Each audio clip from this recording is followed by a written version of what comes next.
The Library of Lost Memories stretched impossibly in all directions, shelves floating in a star-filled void, books drifting between them like schools of literary fish, their pages occasionally fluttering open to release glowing motes of remembered light.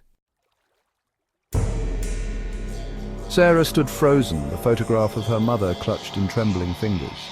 The image showed a younger version of Eleanor Jensen standing before an ancient oak tree, the wayfinder stone, the very same one Sarah now carried, hanging from a simple cord around her neck. This can't be real. My mother was an accountant. She worked with numbers, not magic. The librarian's text-woven robes shifted with what might have been a sigh. The stories we tell our children are rarely the whole truth, Miss Jensen. With a graceful gesture, the librarian motioned them to follow. The lexicon paper creature melted back into the shelves, becoming part of the library itself.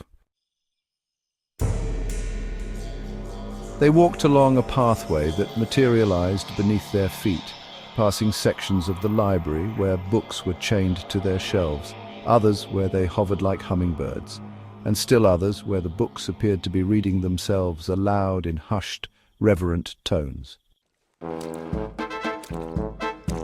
Your mother was one of our most gifted keepers, the librarian explained as they walked. She had a particular talent for finding lost paths, connections between places that had been severed by time or intention. Eleanor could walk into a modern shopping centre and find the ghost of the ancient crossroads it was built upon. I've never seen anything like it. You knew her personally. We all did. She was remarkable. The librarian led them into a circular reading room where a single pedestal stood in the center, a large book, bound in midnight blue leather, resting upon it. Unlike the other books in the library, this one seemed solid, anchored, not drifting or shifting. The Keeper's Ledger. It records the lineage and deeds of all who have served as guardians of the forgotten paths. With a wave of text-covered fingers, the book opened, pages turning of their own accord until they settled on an entry. Sarah leaned forward and gasped. There, in elegant script, was her mother's name, and beneath it, her own. I don't understand. If she was this keeper, why didn't she tell me? Why leave me completely in the dark about all of this? Because 23 years ago, Eleanor Jensen did something no keeper had ever done before. She hid a wayfinder from those who would misuse it, inside her own child. Inside me? How is that possible? Not physically. Magically, she bound it to your essence while you were still an infant. It's why you've always been drawn to forgotten places without knowing why. It's also why you never got lost as a child. Even when you wandered off in department stores or crowds, the wayfinder was guiding you, protecting you. But why? Why hide it from me? Why not prepare me for this? The librarian turned to a new page in the ledger. This one contained not text, but what appeared to be a moving image, like a silent film playing on parchment. In it, a younger Eleanor Jensen ran through a forest at night, clutching something to her chest, fear evident on her face. Behind her, shadow figures pursued, collectors, Sarah realized with a chill. The image shifted to show Eleanor performing some kind of ritual over a baby's crib, over Sarah's crib, before placing a gentle kiss on the infant's forehead. Your mother discovered something, Miss Jensen, the librarian said softly. Something about Horizon Enterprises and their true purpose. Something that made hiding the wayfinder worth any price. Even separation from the paths she loved. Sarah watched as the image showed her mother placing the photograph they'd just seen into an envelope, sealing it with wax and handing it to a younger version of the librarian. What did she discover? That, I'm afraid, she never shared, not even with the library. She said the knowledge itself was too dangerous, that merely knowing it would draw their attention.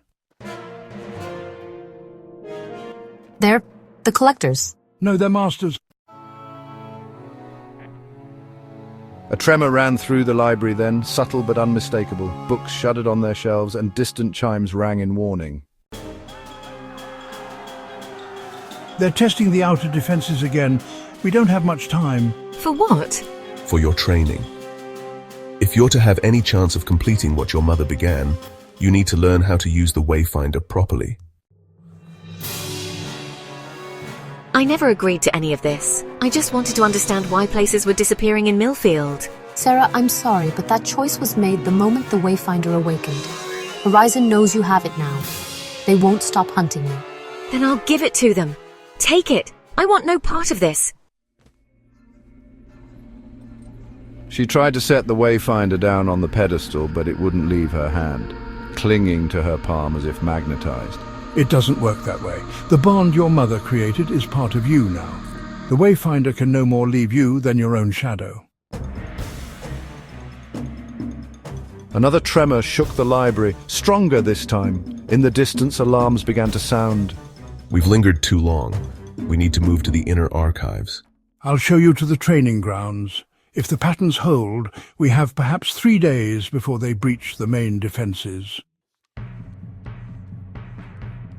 3 days? You expect me to master whatever this is in 3 days? Your mother learned in 2. The librarian led them quickly through a maze of shifting bookshelves, the architecture of the library rearranging itself as they passed. They arrived at a massive circular door, made of what appeared to be living wood, symbols carving and recarving themselves across its surface. The Grove of Echoes, where all paths converge and diverge, the heart of our training grounds. Before you enter, there is something you should know. Time works differently in the Grove. What feels like days inside may be mere hours outside, or vice versa. We cannot predict the flow. And if the collectors breach the library while we're inside? Then we'd better hope your training is complete. The wooden door swung inward, revealing not a room but an entire forest glade bathed in perpetual twilight. At its center stood a circle of standing stones, each carved with symbols similar to those Sarah had seen in Ellis's Book of Paths. This is where every keeper has learned to harness their Wayfinder, including your mother. Sarah took a deep breath, the photograph of her mother still clutched in one hand, the Wayfinder stone warm in the other. For 23 years she had lived in ignorance of her heritage, her purpose. Now, in 3 days, or whatever passed for 3 days in this impossible place, she was expected to master it. I still have questions, a lifetime of them. And you shall have answers. But first you must learn to walk the paths as they were meant to be walked. Only then will you understand what your mother was protecting, and why Horizon fears the power you now hold. Sarah squared her shoulders and stepped through the doorway into the Grove of Echoes, Thomas and Ellis following close behind. As the wooden door sealed itself behind them, she couldn't help but feel she was leaving behind more than just the library. She was leaving behind the last remnants of her ordinary life. In the heart of the grove, the Wayfinder stone pulsed with new purpose, its light casting long shadows among the standing stones, shadows that moved independently as if welcoming her home.